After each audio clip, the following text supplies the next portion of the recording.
রাজু, আমার প্রা খুলছো কেন? প্লিজ এরকম করিও না, তোমার পায়ে পড়ি, আমায় যেতে দাও। চুপ, একদম চুপ। এতদিনের ইচ্ছা আজ আমি পূরণ করব। এতে তুইও মজা পাবি, আমি মজা পাবো। না, তবুও বিয়ের আগে এসব কখনো সম্ভব না। আমরা এখান থেকে বের হয়ে কাজ অফিসে গিয়ে বিয়ে করব।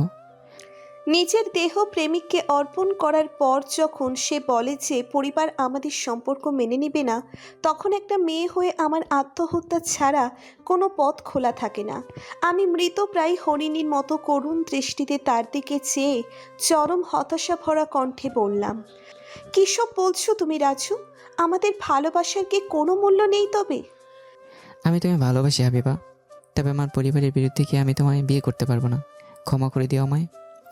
তাহলে আমার কি হবে? আমার কথাটা একবারও ভাববে না তুমি? যদি পরিবারের কথাই ভাববে তাহলে আমায় কেন ভালোবাসলে? ভালোবাসলে ঠিক আছে, আমার শরীরকে কেন অপবিত্র করলে তুমি? দেখো হাবিবা, আমি এত কিছুর কৈফিয়ত দিতে বাধ্য নেই। এখানে সিনক্রেট করবে না একদম। আমার সাথে যোগাযোগের চেষ্টাও আর না। আর যদি করেছো তো সেই ফল ভালো হবে না। কেন? কি করবে? কি করবে তুমি বলো? মেরে পুঁতে রেখে দেবো তোকে, বুঝেছিস? রাজুর মুখে এরূপ কথা শুনে আমার আর এক মুহূর্ত বাঁচতে ইচ্ছে করছে না। দম বন্ধ হয়ে আসছে যেন, চারিদিকে অন্ধকারে ছেয়ে যাচ্ছে। চোখ দিয়ে অনবরত অশ্রু গাল বেয়ে পড়তে লাগলো। আমার বেঁচে থাকার এক ফোঁটা আর ইচ্ছে নেই। রাজু আর আমি তখন ফ্লাইওভারের ওপর ছিলাম। সেখানেই রাজু কথাগুলো বলল। আমার আর কিছুই করার নেই। আত্মহত্যা করতে আর কোনো কিছু চিন্তা না করেই সেই ফ্লাইওভার থেকে নিচে লাফ দিলাম। এরপর আমার আর কিছুই মনে নেই। যখন জ্ঞান ফিরল তখন দেখলাম আমি হসপিটালের বেডে শুয়ে আছি। রাজুকে ঘিরে পুলিশ দাঁড়িয়ে আছে। আমার কথা বলার মতো অবস্থাও ছিল না। কাতর গলায় শুধু বার কয়েক রাজু রাজু বললাম। চোখ দিয়ে টপ টপ করে জল পড়তে লাগলো। রাজুকে হ্যান্ডক্যাপ পরিয়ে পুলিশ আঙ্কেলরা নিয়ে গেল। এরপর কি হয়েছে আমি জানি না। রাজুর সাথে আমার শেষ দেখা সেটাই ছিল। পরের দিন যখন আমার জ্ঞান ফিরল তখন ডাক্তাররা আমার সারা শরীর এক্স-রে করলেন। তখন আমি হালকা কথা বলতে পারছিলাম, আশেপাশে তাকাতে পারছিলাম। বাবা মা আমার বেডের কাছেই বসে আছেন। আপু দাঁড়িয়ে দরজার ওই কোণটায়। ডাক্তার আঙ্কেল বাবাকে আস্তে আস্তে বললেন, আপনার মেয়ের কোমরের 3টে হাড় ভেঙে গেছে। আমরা শিওর হয়ে বলতে পারছি না সে আর কখনো দাঁড়াতে পারবে কিনা। তাদের কথা আমার কানে এলো। বুকে প্রচণ্ড একটা ধাক্কা অনুভব করলাম। মনে হলো আমার বুকে কেউ বিশাল একটা পাথর তুলে দিয়েছে। বাবার কান্না মিশ্রিত কাতর কণ্ঠ আমার কানে ভেসে এলো। তিনি ডাক্তারকে বললেন, আমার মেয়েকে আপনারা বাঁচান ডাক্তার সাহেব, আমার মেয়েটাকে আপনারা বাঁচান। সেই মুহূর্তে যে আমার কাছে কীরকম কষ্টের মুহূর্ত ছিল সেটা শুধু আল্লাহই ভালো জানেন। চোখ দিয়ে অনবরত অশ্রু বয়ে চলেছে। আমি মনে মনে ভাবতে লাগলাম আমাদের প্রথম পরিচয়ের স্মৃতিগুলি।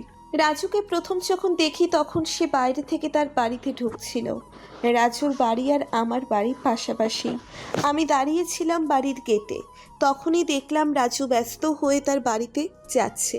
প্রথম দেখায় ওর প্রতি আমার প্রচণ্ড ভালো লাগা তৈরি হয়।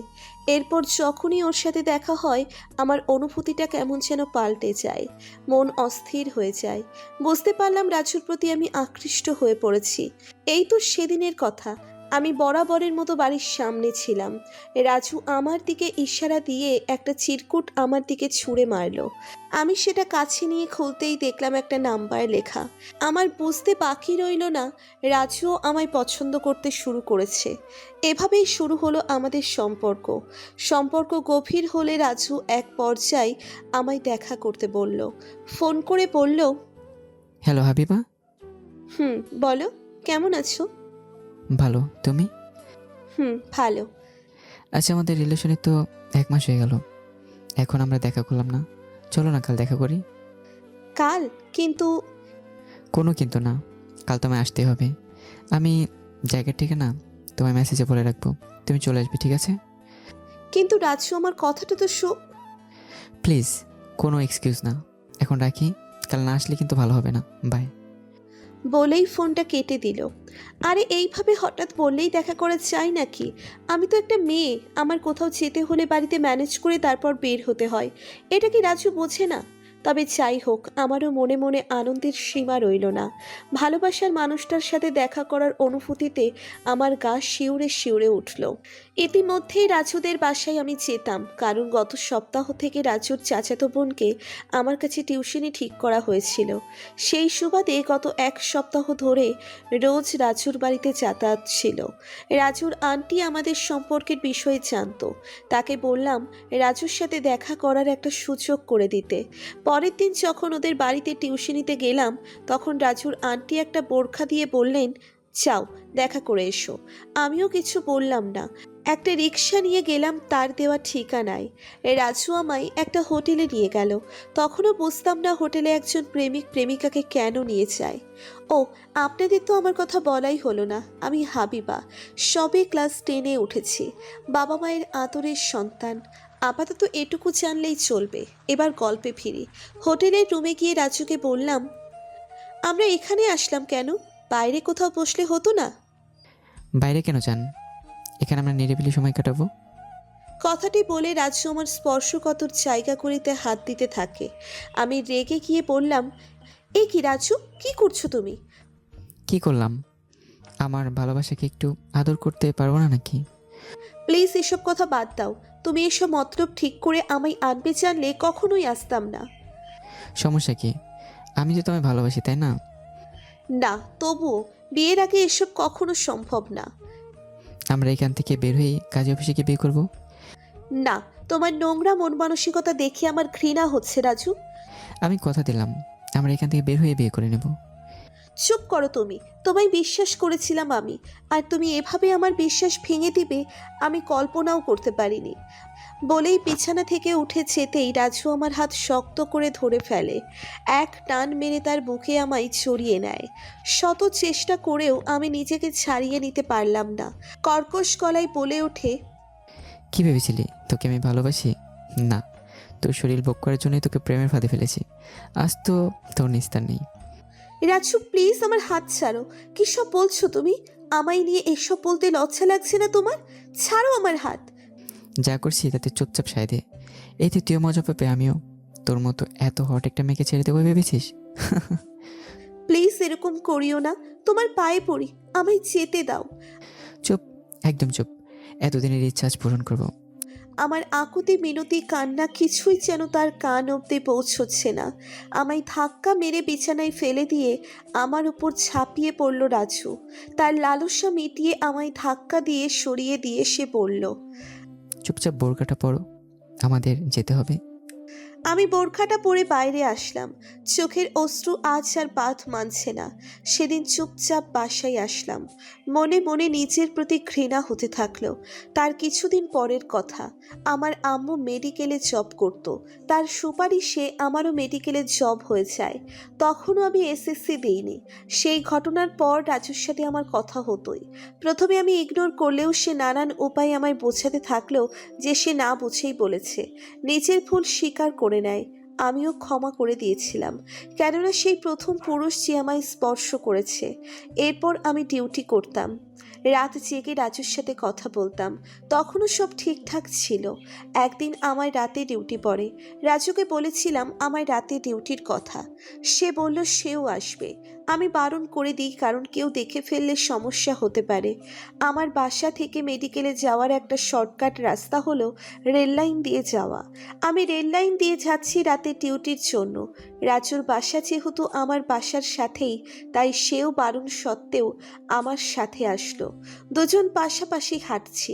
এমন সময় রাজু বাজেভাবে আমার শরীরে হাত দিতেই কয়েকজন লোক আমাদের ঘিরে ধরল। ভয়ে আমার প্রাণটা পেরিয়ে যাওয়ার উপক্রম হলো। হঠাৎ আপুর ডাকে ভাবনা থেকে বাস্তবে ফিরলাম। তাকিয়ে দেখলাম আপুর হাতে প্লেটে খাবার। আপু আমায় খাইয়ে দিল।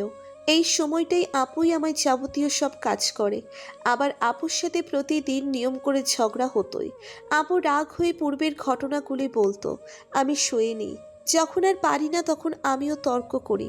তার সাথে ঝগড়ার বিষয়গুলি হলো, নে খেয়ে নে।